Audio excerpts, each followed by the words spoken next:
صباح الخير ومساء الخير وإن شاء الله تكونوا كويسين بإذن الله. Good morning, good afternoon, and good evening. In this case, good evening. We're going to talk about the hypothetical scenario that I was talking about in my post, which is if you wake up tomorrow morning and the other half, which in the case of you are female, then all males. In the case of you're a male, then all females disappears, how long you're going to survive. Now, the point of this entire theory was to showcase the importance of the other side, or the importance of the other gender, or all other genders in this case, in some cases. But anyways, what has been interesting is, as I have been researching that post to actually do my conversation, somebody talked about forgot the name of the person, but I'll tag her, and she said that there is a study that says that, well, married females or married women shortens the lifespan of a woman and extends the lifespan of a man. And it got me thinking. See, my theory, my hypothesis is women will survive much longer if there are no men. And the reason I say that is because of the stress level that comes in from like having relationships, and what society tends to dictate on females, that if that society was to disappear, because most societies are male dominated, so if it was to disappear, that stress that comes with being in that society will disappear. Therefore, it will be much healthier and more prolonged. Now, the other thing was, because I had a conversation with a friend of mine, and well, he's an acquaintance, to be more precise. He's an acquaintance, and I was talking about how women were pretty much taking all the jobs from men, in regards to a specific country, and I was like, no, that's not the case. That's not going to happen. On the contrary, only men are taking most of the jobs, and because of Abrahamic religion being misused to further an agenda of patriarchy, in that event, what happened was pretty much that's been used as an excuse to have women being excluded from positions. Whether the positions are, if you're wondering what's happening because some themes are being repeated, it's because I'm looking for a parking spot that is close to the place I want to park in. So yeah, so I'm just going round and round. Anyways, but yeah, so basically that's the situation. And here's the thing is, with the stress level going down, women will survive much longer. And here's the other thing why I think women will survive much longer without males. Now, let's do the caveat. When I talk about this whole scenario, I'm not putting down, because I was told that by the acquaintance, they were saying like, you're putting down men. I'm like, no, it's just because I'm just not putting down men, or I'm not putting down women. What I'm doing is I'm talking about a realistic thing that's going on, and that is that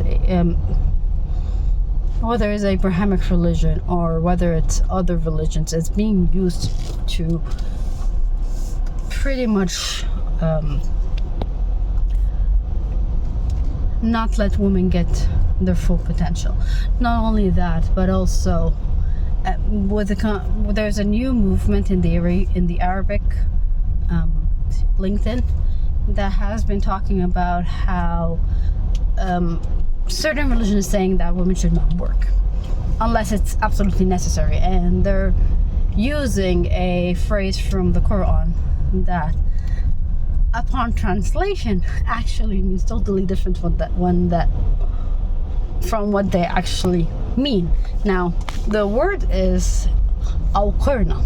Now, al-Qurna means what comes from waqar, or al-waqar. Now, al-Qurna, what's been used, as people who keep saying that should use it, is to live in or to stay in. But waqar, and here's why I love the Arabic language. The Arabic language, you can use the same word and it will mean totally different things.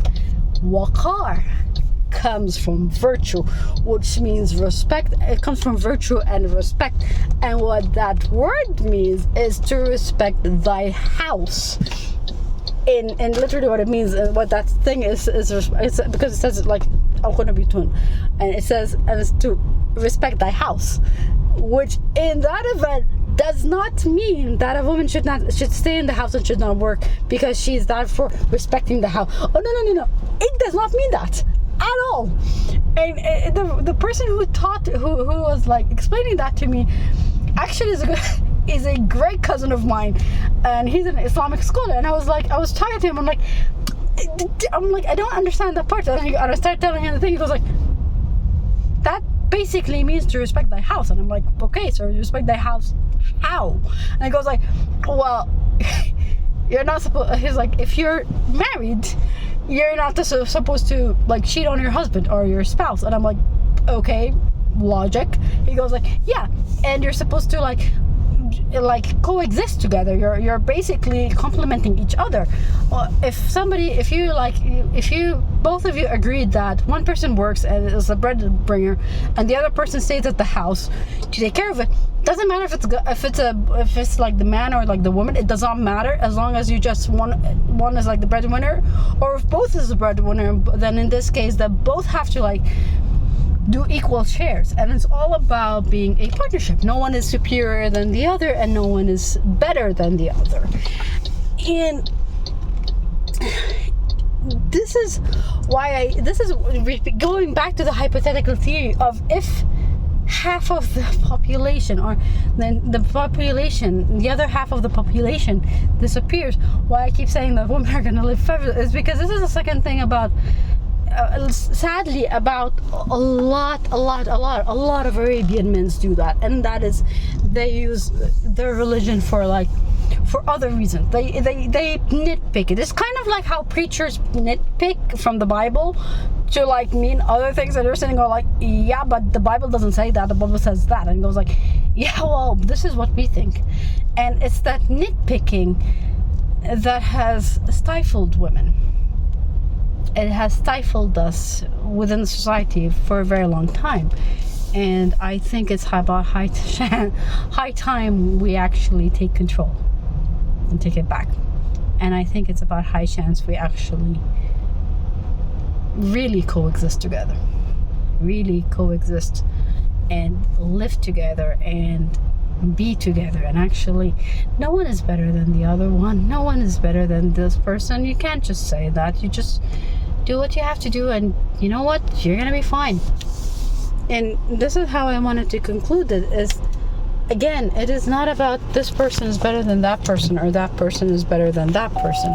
It's all about will you pretty much take responsibility. And actually, sorry, now I'm just parking now, so yeesh. Anyways, so let me just do this one quickly. Okay, so anyways, so yeah, coexisting together will be fine, and everything's gonna be fine. So bye bye.